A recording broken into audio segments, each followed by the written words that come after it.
It's K Monet and I'm back with a plant-based recipe. I uploaded this video about 2 weeks ago and I showed you guys the final product of these stuffed biscuits I made. Now I'm here to show you the recipe. So I used some unroasted and unsalted cashews. I added some spring water and some pink salt. You can add whatever seasonings you want. A lot of people like to add nutritional yeast to give it more of a cheesy flavor, but I just keep it simple. Blend it up till it's creamy. If you want it thicker, use less water. You could also use milk, dairy-free milk as well. I just keep it simple though. Next, you want to check it and make sure it's the texture that you like. And I mean, that's real simple for me. I pretty much know the measurements. I couldn't tell you. I just do a little here, a little there, and then bam, this is what we have. This can be used for so many things. You can use it for pasta, pizza. You could use it as a dip on the side. And then yeah, we're just gonna pour it up in that container. I made way more than I needed for this recipe, but I do like to use cashew cheese, so it's all good. The next step is you want to blend up some garbanzo beans. This is going to be for the chickpea egg or the chickpea scramble. And you don't need any water. You just put them in the blender and blend them up. It's going to be really loud, so I'm just warning you, okay? My children, every time I do it, they start getting all flustered.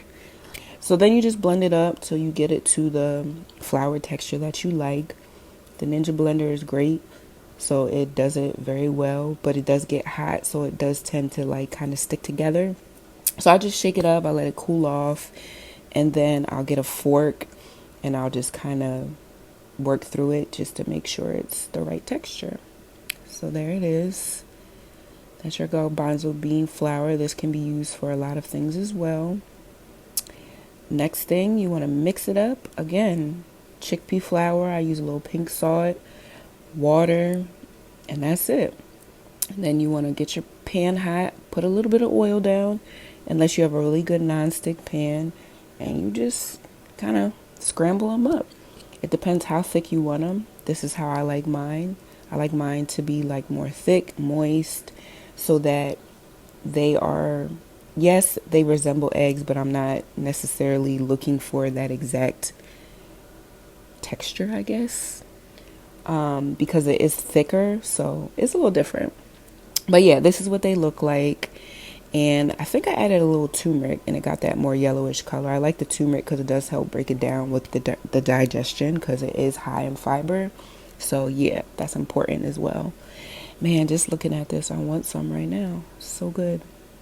Okay, so I'm just showing you the texture here. Well, I'm trying to, but the camera was kind of not going in as clear as I wanted to.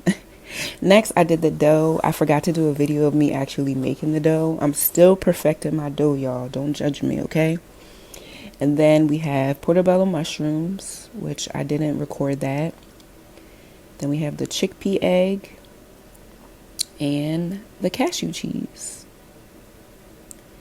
So I know how to make biscuits, but I never made stuffed biscuits before. So I was kind of like, how do I do this? I'm going to just do it. Whatever your intuition tells you, just do it. A lot of things that I make, I don't necessarily know exactly what I'm doing. I just go with my gut feeling. So that's what I did here. And my dough was a great texture. And I really liked the way that these came out at the end. So what I'm doing here is I was just flattening it down. I was trying to make like a little dip in the center, so when I put the ingredients in, it would sit in there nicely. Again, do I know what I'm doing? No, but I do, if you know what I'm saying. So as far as the amounts to put in the actual biscuit, I wasn't really sure how much or how little. So as you can see with this first one, I didn't really put too much in there. I just put the cashew cheese down, the mushrooms, chickpea egg, and yeah, and then I just added a little more cashew cheese on the top. Now when it came to actually closing the biscuit up, I was like, okay, do I do this kind of like a dumpling, or do I just, I don't know. So yeah, this is what I just did. I just took the sides out, I pulled them around, made sure everything was covered up, flattened it down. I just was freestyling, man. You just gotta figure it out. And I could have went on YouTube and watched a video, but I was just like, I'm hungry. I want to make these, so we gotta figure this out.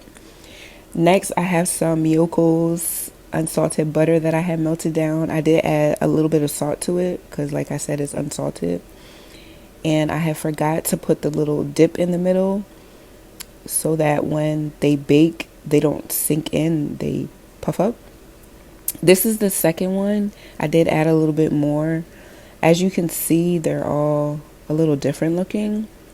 And I know what to do next time to make them more filling inside. But again, these came out really good. So here's the final product. The lighting makes them look interesting, but they were good.